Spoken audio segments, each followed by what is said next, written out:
Hi guys, welcome to my YouTube channel, and in this video we'll discuss about Python operators and its different types by just implementing them using few examples. Now before moving ahead, if you haven't subscribed my YouTube channel, then do subscribe it first and press the bell icon so that you always get updated for my latest upcoming videos on various technologies. So the very first thing I would like to tell you is that I'll be using Google Colab for the entire Python tutorial for teaching you. And the major reason for this is actually in future you may learn data science, machine learning, AI or deep learning. So there you will not be using PyCharm or any other specific ID for the development. And there you have to use either Jupyter Notebook or Google Colab and similar platform. So that is why let's stick with these platforms so that you can get used to it.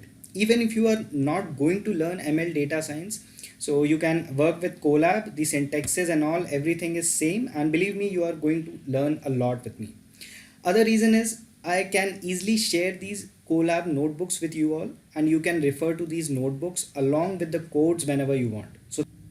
So there is no need to actually make handwritten notes, and you can do it if you want to note down some specific things. Otherwise, use these notebooks and codes to understand how Python works. Also, you can share your email IDs in the comment section, and I'll send you the Colab notebooks and codes without any back and forth. So now let's move ahead with the arithmetic operators in Python. So first of all, what is an operator? So in any programming language, operators are used to perform certain operations that assist us to create programs. So there are a lot of operators we are going to see. So these are few of them. There are other operators such as bitwise operator, such as left shift or right shift operator, that we'll see it in detail in other video. So here we'll discuss about Python's arithmetic operator, relational operator, logical operator, bitwise operator and assignment operators. Now starting with the first one, which is arithmetic operators. So it is used for mathematical operations such as addition, subtraction, multiplication and all. So it is as simple as just using a plus symbol to add two entities. So here I have assigned a value of 34. So we are going with addition. So first I have assigned a value of 34 to a variable x. Then I have assigned a value of 156 to a variable y. Then I have performed the operation of x plus y using the operator plus, and I'll store the result in z. So simply to run this, I'll hit Control Enter, and to print the result you can directly print z,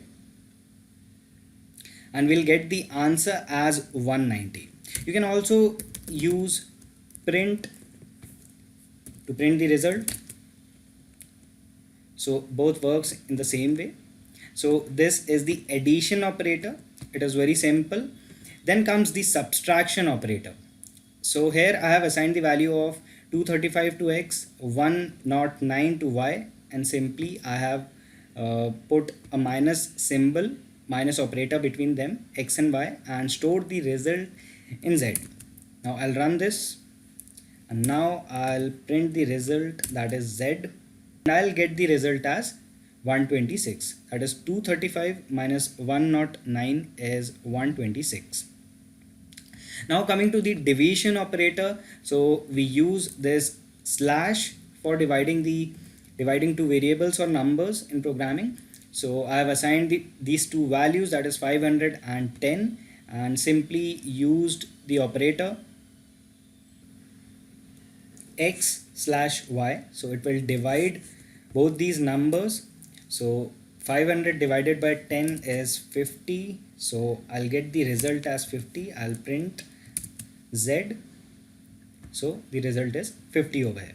Then comes the multiplication. So we use this asterisk operator for multiplying, for implementing multiplication operation.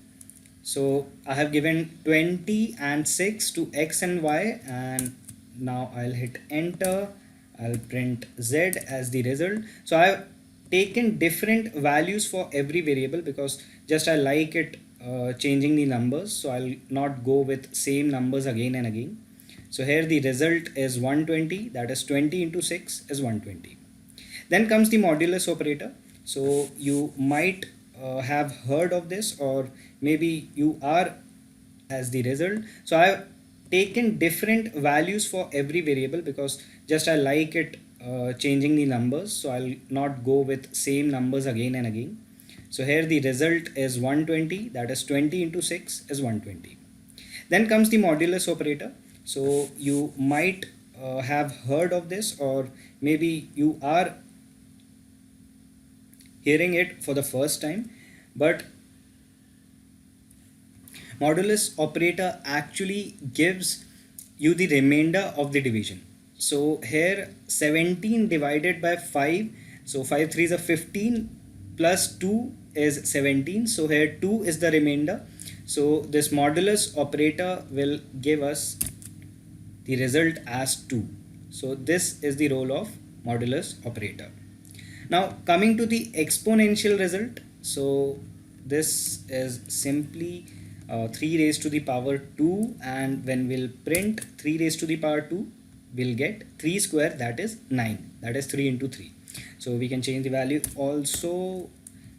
3 raised to the power 3 is 27, and so on. Now coming to the relational operator, so I hope this one is clear, that is the arithmetic operator, that is plus, minus, division, multiplication, modulus and exponential. So these are very simple and basic operators. So if you are a beginner, then you just have to have a knowledge of this.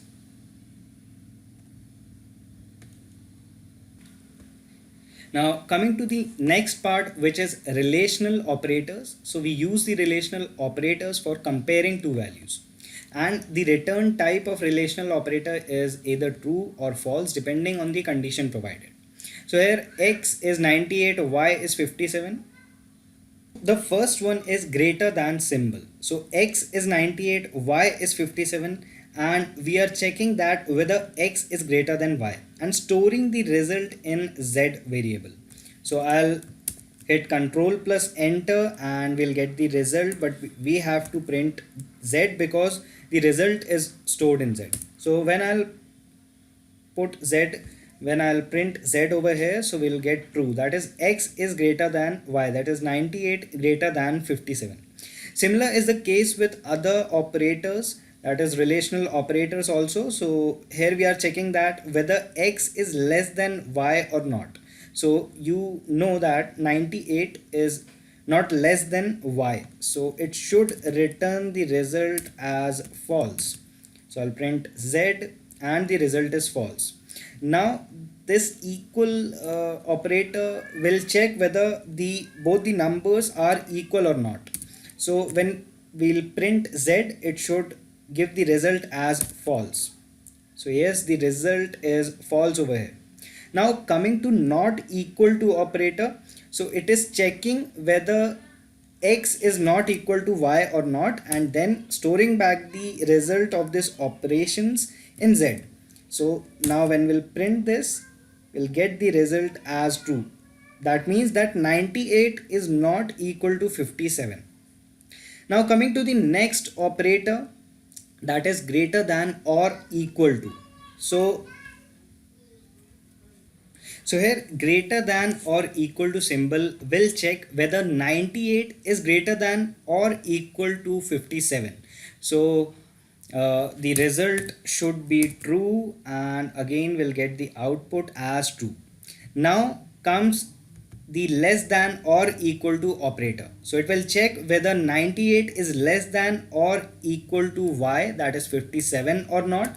So for this, result should be false because 98 is not less than or equal to 57. It is greater than. So this is the result of these relational operators. So these relational operator help us to check whether the number is greater than or less than, greater than or equal to, or less than or equal to, whether it is not equal to. So all these kind of operations we can do using relational operators. So these are very helpful when we are writing a program. And now comes the logical operator. So here these are actually Boolean operators. You can say as it gives the result in Boolean. So here m is true and n is false, and we are dealing with AND operator, so it gives the output as true provided both the operands should be true. So m is true but n is false. So let's see what it gives the result to us. Then I'll print p. So it will be false because both of these operands are not true. Now coming to the next thing, which is next operator, which is OR. So it gives the output as true if any one of the operands is true. So m is true but n is false, so it should give the result as true. So here you can see that the result is true. Now coming to the NOT operator, so it gives the result reverse to what the input is given to the system.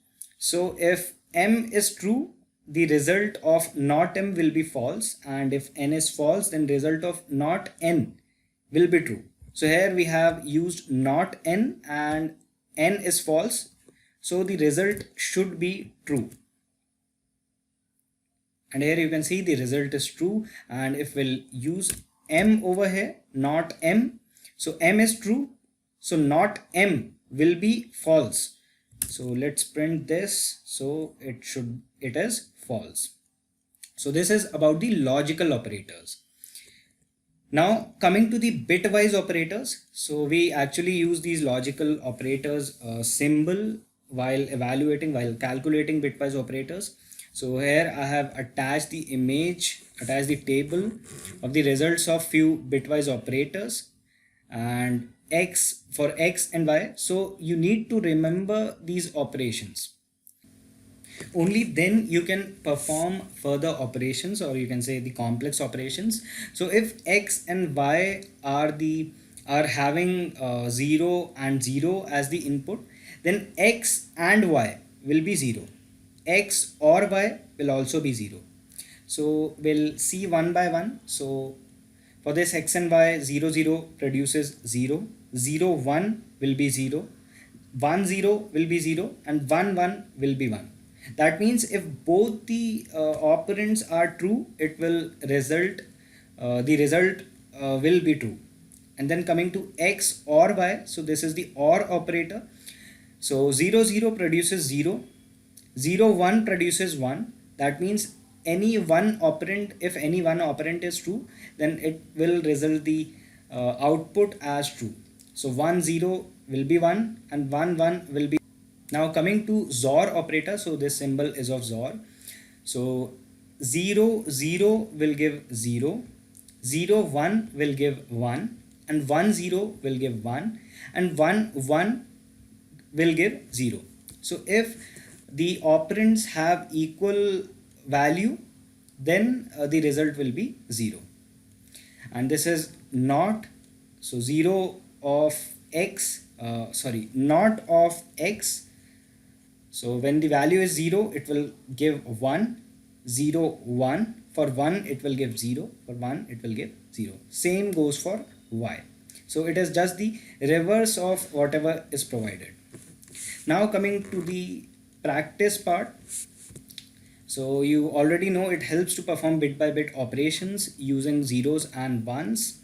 So we already saw that zeros and ones are used to evaluate all these numbers. So let us work on this. So I'll give the value. So I've given the value as x equal to 9, y equal to 13. So what we do in bitwise is, first you have to know about this 8421. So how the bitwise value are calculated. So for 9, the value will be 1001. So this 1 multiplied by 8, 0 multiplied by 4, 0 multiplied by 2, and 1 multiplied by 1. So summation of this will give the value as 9. So for 9 it is represented as 1001.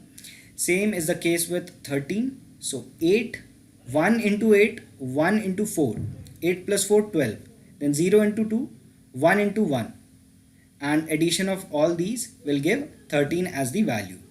Now we are performing the operation as AND over here. So what AND will do is, if both the operands are true, it will give the true value. Otherwise, it will be false. So here you can see that 1 1 will give 1. So both the values are true. 0 0 will give 0. 0 1 will give 0. Again 1 1 will give 1. So 1 0 0 1 is 9. So X and Y will produce the output as 9. So you have to understand how to write these bits, how to write the numbers in the form of zeros and ones. So you simply write 8421 and then assign the value as 1 and 0. The combination should be assigned in such a way that the summation of the number should give the relevant input or the number which you have to give as the input. So I have taken 9 over here. So if we just take 8421, so if we just take 8421, so I can see over here that 8 plus 1 is 9. So below 8 I'll write as 1 and below 1 I'll write as 1. Other values I'll give it as 0. So 9 can be written as 1001. Again 13. So I can see over here 8 plus 4 is 12. Then 12 plus 1 is 13. So below 8 I'll write 1. Below 4 I'll write 1. And 2, below 2 I'll write 0. And below 1 again I'll write 1. So 1 1 0 1 is 13. So this is how we write numbers in the form of bits. So further coming to the next part, so I have again added the table, like whenever we are performing the operation, you can refer to these tables. So bitwise OR. So again I have taken the same number 9 and 13. So here the result will be, so first we'll write 9, which is 1001, 13 will be 1101. And while performing OR operation, so you can refer to this table initially. So you can see 0 0 is 0. So 0 0 will be 0. 0 1 can be written as 1. 1 0 can be written as 1 and 1 1 can be written as 1. So I have written 1 1, correspondingly I have written 1, then 0 1 will be 1, 1 1 again will be 1.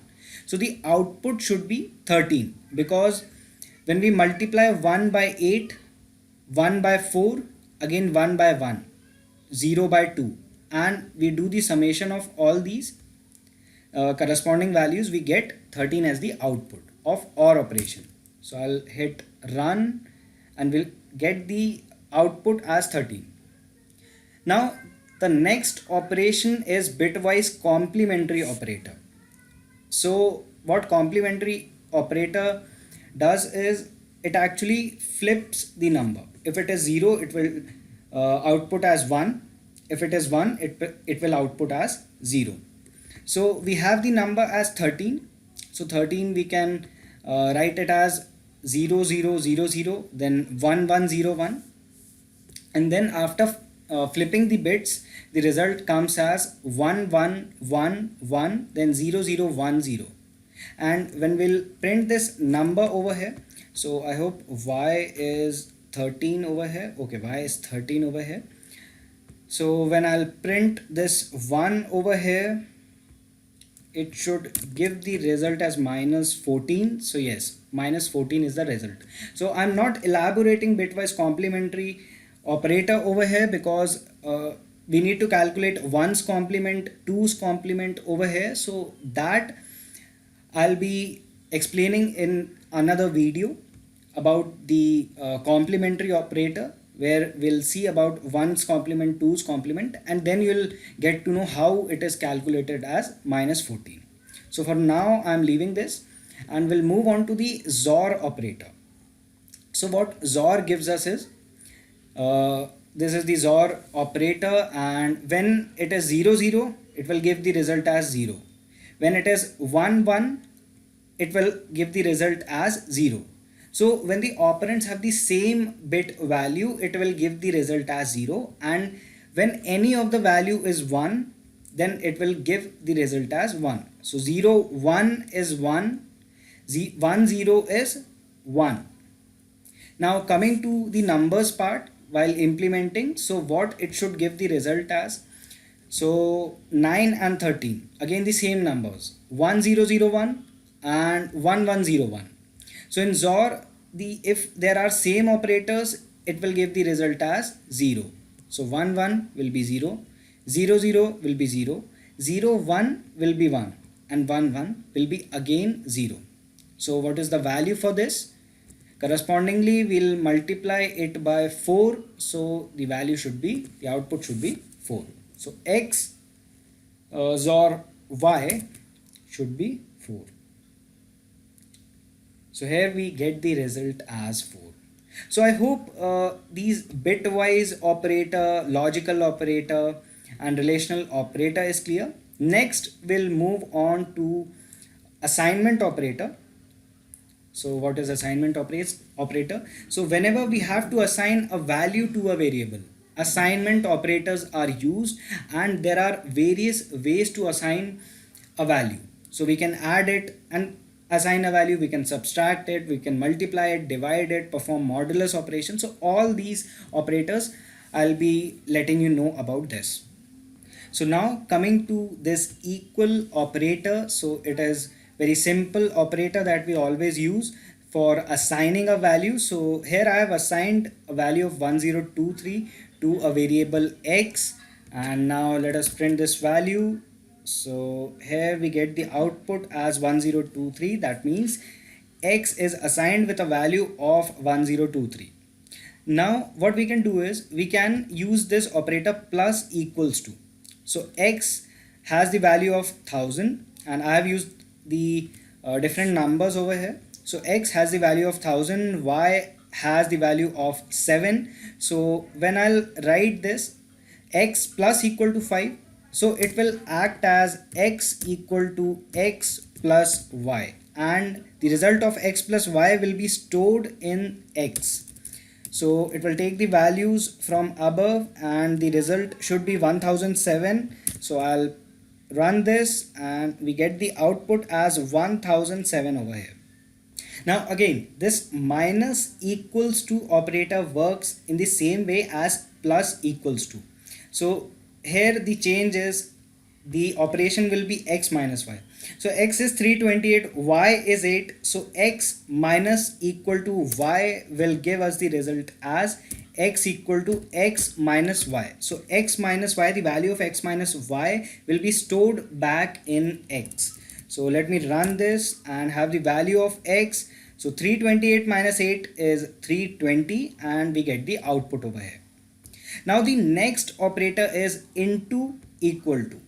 So it is the multiplication equal to.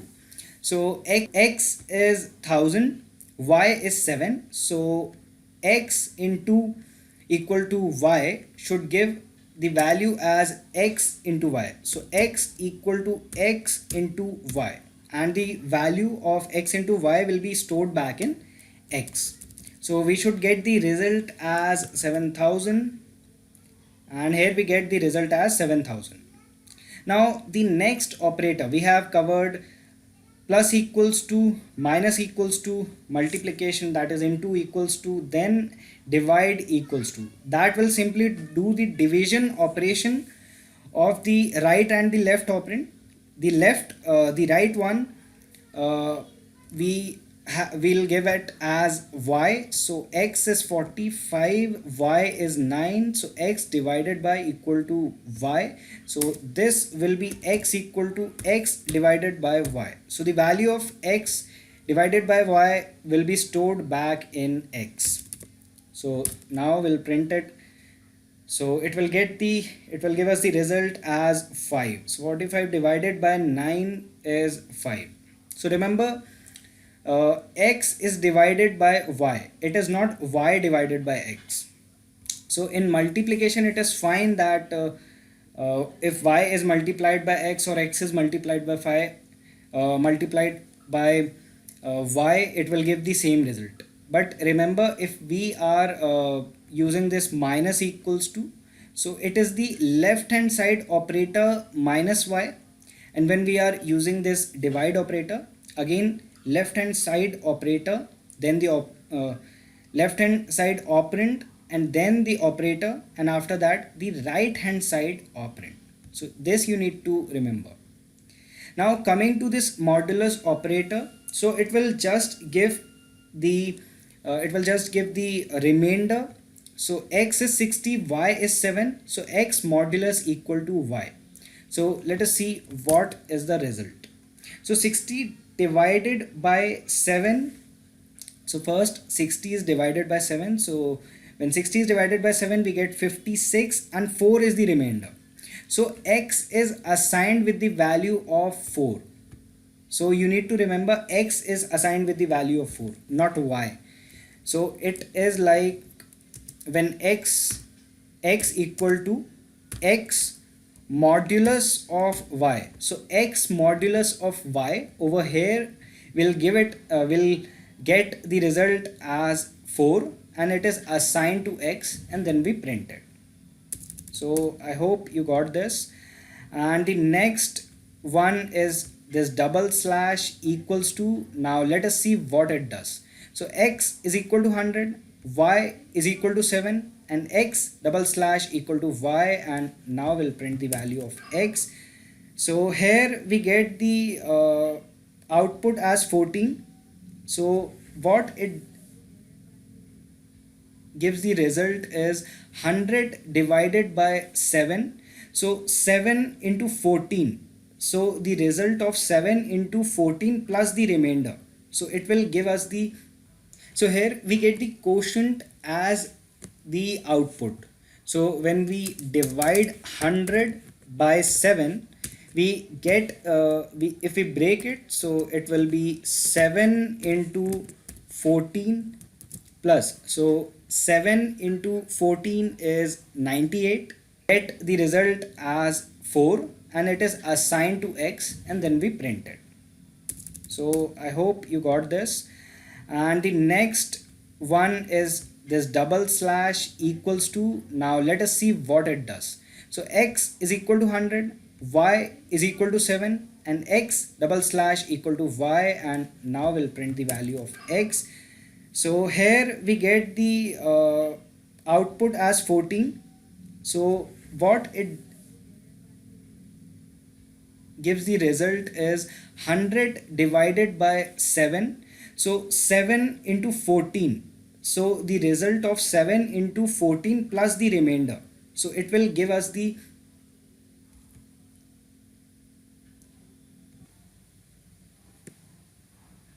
so here we get the quotient as the output. So when we divide 100 by 7, we get, if we break it, so it will be 7 into 14 plus, so 7 into 14 is 98,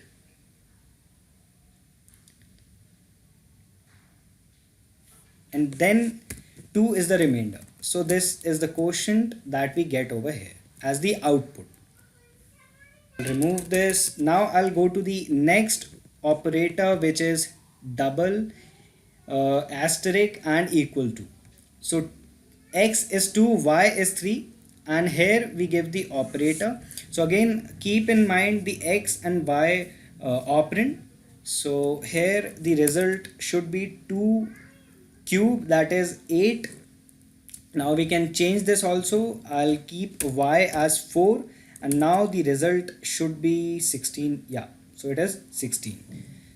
So it is not 4, it is not 4 raised to the power 2, it is 2 raised to the power 4. So if I'll change it as 5, then it should be 32.